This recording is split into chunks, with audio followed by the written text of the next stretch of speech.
সমস্ত সাধুগুরু বৈষ্ণব এবং গীতাপ্রেমী ভক্তদের চরণে প্রণতি জানিয়ে তাদের চরণধুলির আশীর্বাদ নিয়ে শুরু করছি আজকের গীতাপাঠ।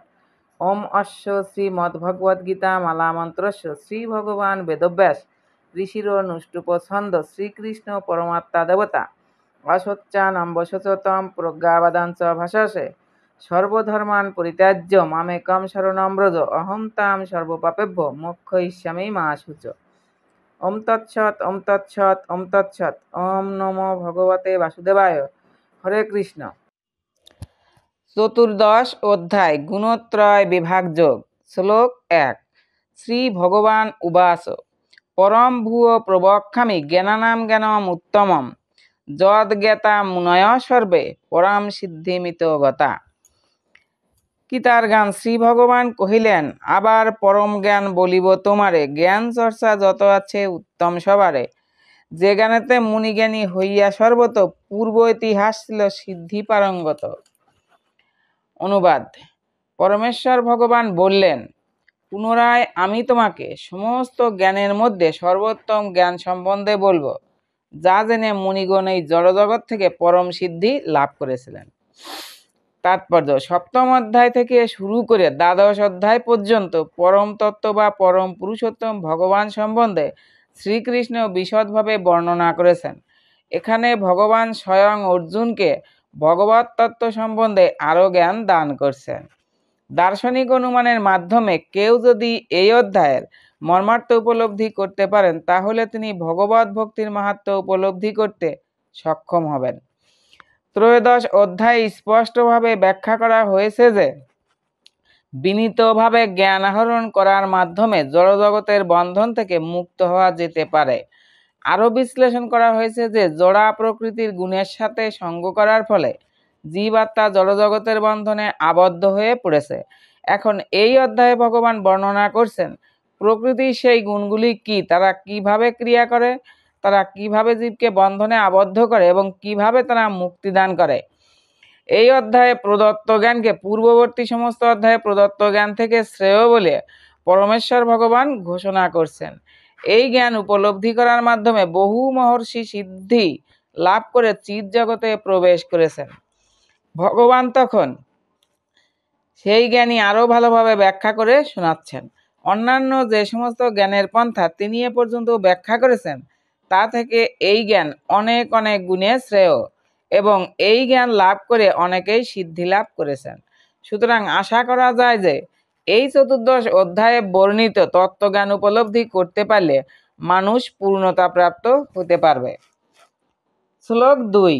ইদম জ্ঞানম উপাশ্রিত মম সাধর্মম আগতা স্বর্গেऽপি ন উপজায়ন্তে প্রলয়েন ব্যথন্তি চ। গীতার গান। এই জ্ঞান লাভ করি নির্গুণ জ্ঞানেতে অবস্থিত হয় লোক নির্গুণ আমাতে, তাহার না হয় জন্ম পুনঃ সৃষ্টির সময়, কিংবা দুঃখ নাই তার যখন প্রলয়। অনুবাদ। এই জ্ঞান আশ্রয় করলে জীব আমার পরাগ প্রকৃতি লাভ করে, তখন আর সে সৃষ্টির সময়ে জন্মগ্রহণ করে না এবং প্রলয়কালেও ব্যথিত হয় না। তাৎপর্য: পূর্ণরূপে দিব্য জ্ঞান লাভ করতে পারলে জন্ম মৃত্যুর চক্র থেকে মুক্ত হয়ে গুণগতভাবে পরম পুরুষোত্তম ভগবানের সঙ্গে একাত্মতা লাভ করা যায়। কিন্তু তাই বলে জীবাত্মা তখন তার ব্যক্তিগত সত্তা হারিয়ে ফেলে না। বৈদিক শাস্ত্র থেকে জানতে পারা যায় যে মুক্ত জীবাত্মারা যারা চিদাকাশে বৈকুণ্ঠ লোকে ফিরে গেছেন, তারা সর্বদাই পরমেশ্বর ভগবানের ভক্তিযুক্ত সেবায় নিযুক্ত হয়ে তার শ্রীচরণ কমল দর্শন করেন। সুতরাং মুক্তির পরেও ভগবত ভক্তরা তাদের ব্যক্তিগত সত্তা হারিয়ে ফেলেন না। সাধারণত এই জড়জগতে আমরা যে জ্ঞান আহরণ করি তা জড়জগতের 3টি গুণের দ্বারা কলুষিত, কিন্তু যে জ্ঞান প্রকৃতির 3টি গুণের দ্বারা কলুষিত নয় তাকে বলা হয় দিব্য জ্ঞান। কেউ যখন সেই দিব্য জ্ঞানে অধিষ্ঠিত হন, তিনি তখন পরমেশ্বর ভগবানের সমপর্যায়ভুক্ত হন। চিদাকাশ সম্বন্ধে যাদের কোনো জ্ঞান নেই, তারা মনে করে যে জড়রূপের দ্বারা সম্পাদিত জাগতিক কার্যকলাপ থেকে মুক্ত হওয়ার পরে চিন্ময় সত্তা সব রকম বৈচিত্র্যহীন নিরাকার হয়ে পড়ে। কিন্তু প্রকৃতপক্ষে চিৎ জগৎ ও জড়জগতের মতো বৈচিত্র্যে পরিপূর্ণ। যারা এই সম্বন্ধে অজ্ঞ, তারাই মনে করে যে চিন্ময় অস্তিত্ব জড় বৈচিত্র্যের ঠিক বিপরীত। কিন্তু প্রকৃতপক্ষে চিন্ময় ভগবত ধামে প্রবেশ করলে জীব তার চিন্ময় রূপ প্রাপ্ত হয়, সেখানে তার সমস্ত কার্যকলাপ হয়ে ওঠে চিন্ময়। এই চিন্ময় অবস্থাকে বলা হয় ভক্ত জীবন। চিৎ জগতের পরিবেশ সম্বন্ধে বলা হয় যে তা সমস্ত কলুষমুক্ত এবং সেখানে সকলেই গুণগতভাবে পরমেশ্বর ভগবানের সমপর্যায়ভুক্ত। এই প্রকার জ্ঞান আহরণ করতে হলে অবশ্যই দিব্য গুণাবলীতে বিভূষিত হতে হবে। এভাবেই যিনি তার দিব্য গুণাবলীর বিকাশ সাধন করেন তিনি এই জড়জগতের সৃষ্টি অথবা বিনাশ কোনোটির দ্বারাই প্রভাবিত হন না। শ্লোক ৩। মম যোনির মহৎ ব্রহ্ম তস্মিন গর্ভম দধাম্যহম সম্ভব সর্বভূতানাম তত ভবতি ভারত। গীতার গান। জগতের মাতৃজনী জড়া মহত্তত্ত্ব সেই ব্রহ্মে গর্ভাধান করি সে মহত্ব। হে ভারত, তাই জন্মে সর্বভূত যত জগতের ভূত সৃষ্টি হয় সেই মতো। অনুবাদ। হে ভারত, প্রকৃতি সংজ্ঞক ব্রহ্ম আমার জনিস্বরূপ এবং সেই ব্রহ্মে আমি গর্ভাধান করি, যার ফলে সমস্ত জীবের জন্ম হয়। তাৎপর্য। জড়জগৎ সম্বন্ধে একটি ব্যাখ্যা হচ্ছে ক্ষেত্র ও ক্ষেত্রজ্ঞ বা দেহ ও আত্মার সমন্বয়ের ফলেই সবকিছু ঘটছে। জড়া প্রকৃতি ও জীবাত্মার সমন্বয় ভগবানের ইচ্ছার প্রভাবেই সাধিত হয়। মহত্তত্ত্বই হচ্ছে সমগ্র বিশ্বব্রহ্মাণ্ডের মূল কারণ এবং যেহেতু জড় প্রকাশের মূল উপাদানে রয়েছে প্রকৃতির ৩টি গুণ, তাই তাকে কখনো কখনো ব্রহ্ম বলা হয়। পরমেশ্বর ভগবান মহত্তত্ত্বকে গর্ভবতী করেন এবং তার ফলে অসংখ্য ব্রহ্মাণ্ডের প্রকাশ হয়। বৈদিক শাস্ত্রে এই মহত্তত্ত্বকে ব্রহ্ম বলে বর্ণনা করা হয়েছে।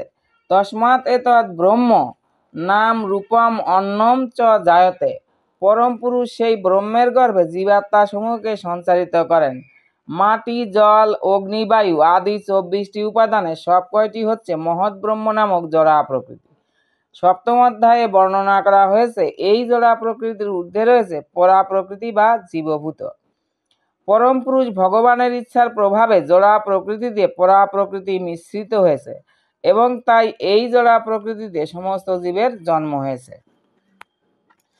কাঁকড়া বিছিয়ে চালের গাদায় ডিম পাড়ে, তাই অনেক সময় বলা হয় যে চাল থেকে কাঁকড়া বিছের জন্ম হয়, কিন্তু চাল থেকে কখনোই কাঁকড়া বিছের জন্ম হয় না।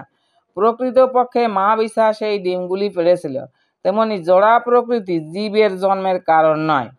পরম পুরুষ ভগবান বীজ প্রদান করেন এবং আপাত দৃষ্টিতে মনে হয় যেন জড়া প্রকৃতি থেকে সমস্ত জীব উদ্ভূত হলো।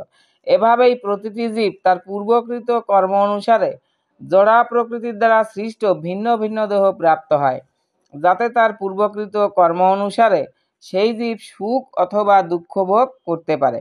এই জড়জগতে সমস্ত জীবের প্রকাশের কারণ হচ্ছেন ভগবান।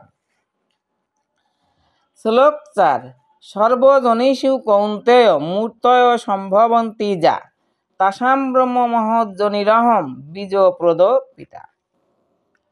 গীতার গান। অতএব সর্বজনী যত মূর্তি ধরে, হে কৌন্তেয় জানো তাহা আমার আধারে। ব্রহ্ম মহৎ তত্ত্ব হয় সবার জননী, আমি বীজপ্রদ পিতা জগৎসরণী। অনুবাদ। হে কৌন্তেয়, সকল জনিতে যে সমস্ত মূর্তি প্রকাশিত হয় ব্রহ্মরূপী জনি তাদের জননী স্বরূপা এবং আমি তাদের বীজ প্রদানকারী পিতা। তাৎপর্য। এই শ্লোকে স্পষ্টভাবে ব্যাখ্যা করা হয়েছে যে পরম পুরুষোত্তম ভগবান শ্রীকৃষ্ণই হচ্ছেন সমস্ত জীবের পরম পিতা। জীব হচ্ছে জড়া প্রকৃতি ও পরা প্রকৃতির সমন্বয়। এই ধরনের জীব কেবল এই গ্রহেই দৃষ্ট হয় না, অন্যান্য গ্রহে এমনকি সর্বোচ্চ ব্রহ্মলোকেও জীব আছে।